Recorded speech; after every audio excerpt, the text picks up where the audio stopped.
China, the world's most populated country, houses over 1.4 billion inhabitants and is currently the highest populated country in the world.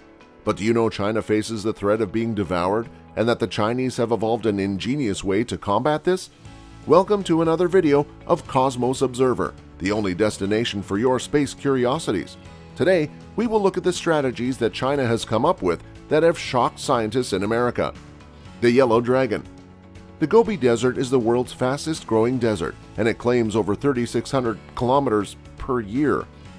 It endangers the livelihood of people and destroys fertile land that has been used for agriculture and is creating a shortage of both food and living space for people.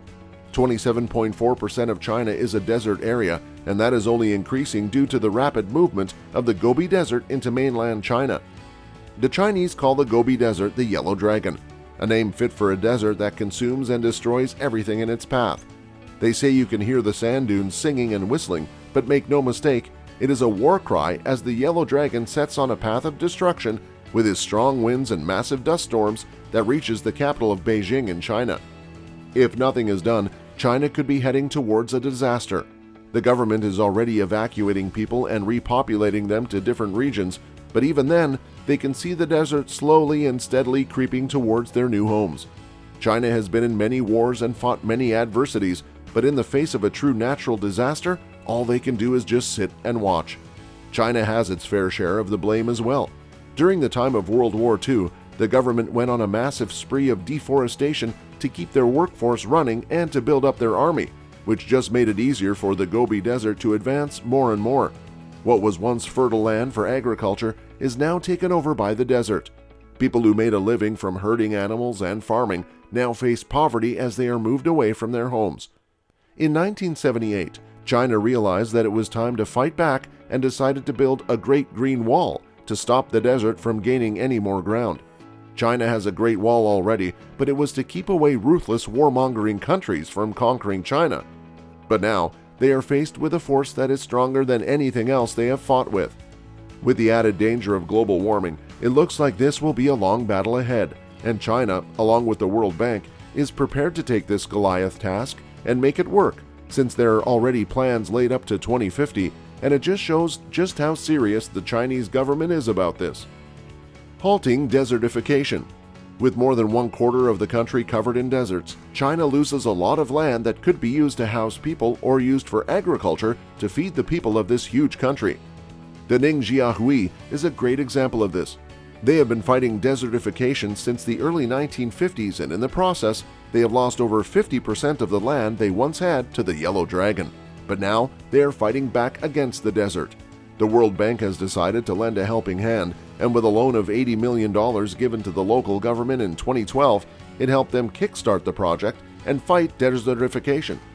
Before they started to fight back, they needed to know the root cause of all this, control the root effects, and then start with the multi-million-dollar project. The main cause, of course, was deforestation, which was quickly taken care of. The next main issue was overgrazing. In the autonomous province of Ningxia, there grows a tan sheep, which is known for its high-quality wool and its tender meat. This was a huge source of income for the local farmers, and to keep the sheep healthy, they fed them as much as healthily as possible. That caused all the low-lying shrubs and greenery to disappear, letting the dust storms pick up the sand and move the sand. The government decided to move all these animals to farms and feed them grass, which was shipped to these farms in truckloads to avoid the farmers sending the sheep to graze on the already barren landscape. Information was also passed along to the local farmers so that they would not send the sheep to graze on an already barren landscape. Just by making these few changes in the past year, over 2% of the land has been reclaimed by shrubs, green plants, and even more amazing is that the dusty days per year have been cut down by 11 days, which goes to show that people and the government working together can make a change.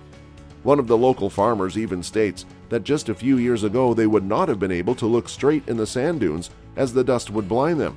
But with the new practices in places, the dunes have calmed down. Although desertification has not been completely stopped, it is certainly slowed down to the point where the local farmers and government fight back against the Yellow Dragon from advancing further and further. How do you stop desertification? With the reasons for desertification taken care of, Now begins the long battle to stop the desert from advancing and to make them retreat. How can we achieve that? It all starts with the sand. Loose sand is what advances a desert. The more loose sand there is, the more the desert can grow, and what the Chinese did was to not just plant shrubs and trees, but also provide the sand with a core strength so that it is not spread at just the faintest gust of wind. Zhongwei, one of the cities bordering the desert, has long been fighting against desertification as well. Its fight started from the moment they loaded the first tracks across the desert in the 1950s, and a road network was later set up. This is where the straws come in. Straws are shipped in truckloads from all over the country to create a straw checkerboard. 2 people are needed to lay this straw checkerboard. One person lays down the straw in a straight line, and the person behind uses a shovel to shove half of the length of the straws into the ground. It is very labor-intensive, but it produces results perfectly. And with the advancement of technology, new tools have been devised that guarantee that the straws stay in place. And with this new tool, they are able to increase 20% chance of these straw checkerboards lasting, while also helping lower the cost of labor. Now all you can see from the outskirts of Zhongwei is sand dunes covered in these massive checkerboards to keep the sand fixed to the ground.